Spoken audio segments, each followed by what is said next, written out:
am Isabella Little from the Ohio Young Birders Club, and this is Dr. Bernard Master. Thank you. So, how many birds have you seen so far? Well, I've seen in the United States a little over 790. In Ohio, I've seen 370 species. And in the world, I've seen 7,800. That's a lot of birds. So, what's like the most amazing or interesting bird you've ever seen? Well, we know that we're losing species. And we're losing species at a rate of about 1 every 2 to 3 years in the world. So my most amazing sighting was Spix's macaw, which is a large parrot, in January of 2000 in Brazil, in the wild. And 6 months later, it was gone. Oh. So Spix's macaw now is extinct in the wild. There are some cage birds. What was like the most difficult bird to get to find? There's been a lot. I have had some big misses where I tried so hard to see a bird and it just wouldn't show for me. I tried to see a bird in the Philippines, Okay. a flower pecker that was on the island of Cebu. And I hiked to see it, and I climbed, actually I scaled a cliff with my backpack, and I'm very afraid of heights. But I really wanted to see this flower pecker. It's barely 4 inches. There were only 4 left in the wild. And I waited all day. I packed a lunch, and I sat there in one little perch all day long and never saw it. So I gave up on it. Well, I can't say I gave up. I quit. I'd rather quit than give up. Out of all the countries that you've been to, what are your favorites? I've been to 105 countries. My favorites are the United States, and then Australia, Peru, Ecuador, and Colombia, because they're just loaded with birds. The United States is first because I believe you have to see your native birds first before you leave the country. And we have some endangered species here in the United States that I think everyone should try to take a look at and help preserve. Speaking of endangered birds, what made you so interested in the Chaco vireo? That's a good question. I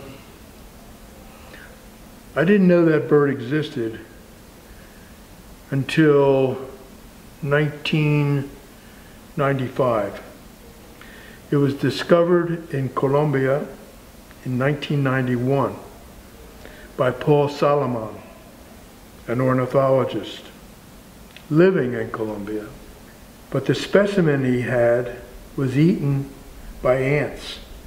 So he didn't have anything to show other scientists. He didn't know what it was, but he had to wait 2 years before another was found. And another was found by a friend of his 300 miles away. And they compared notes, and they said, you know, this is the same bird, but we don't know what it is. It's kind of a drab bird. It's olivey, 2 white wing bars and a very pronounced white eye line. At the time I was volunteering for BirdLife International, that's the United Nations of birding in the world, located in Cambridge, England. And they sent a request out for money to preserve the area. And I stepped up, and because I stepped up, they named the bird for me. So Paul Salomon said, well, Dr. Master, how about we name it after you? And I said, fine, but put my family name on it so we can honor my father too. And that's how it came about. What's the most dangerous place you've been birding? That's a hard question. I was kidnapped in Brazil by South American Indians. My wife and I were attacked by natives in New Guinea. Cameroon was the roughest trip I ever had. Not that it was dangerous, but it was so hot.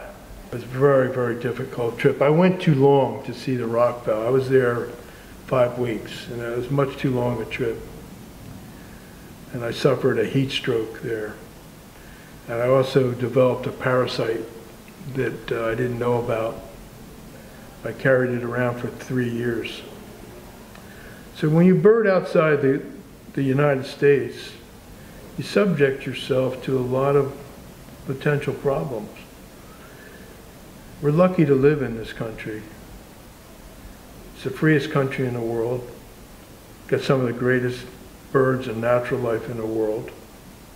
It's easy to travel. Everyone speaks our language. We understand each other. And there's lots of programs here to protect birds and protect nature.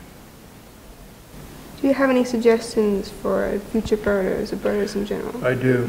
Go on field trips with people who know and learn everything that they teach you. Keep a journal. Write little notes down that you can look back on. And learn the songs early. Really concentrate on bird songs. Birding is about 90% hearing. Because you hear the bird and then you can walk to it and find it. You have to learn bird songs when you're young because your brain is very open to learning. To learn them now. Learn all you can now. Thank you for your time tonight, Dr. Master. I'm looking forward to your program. You're very welcome.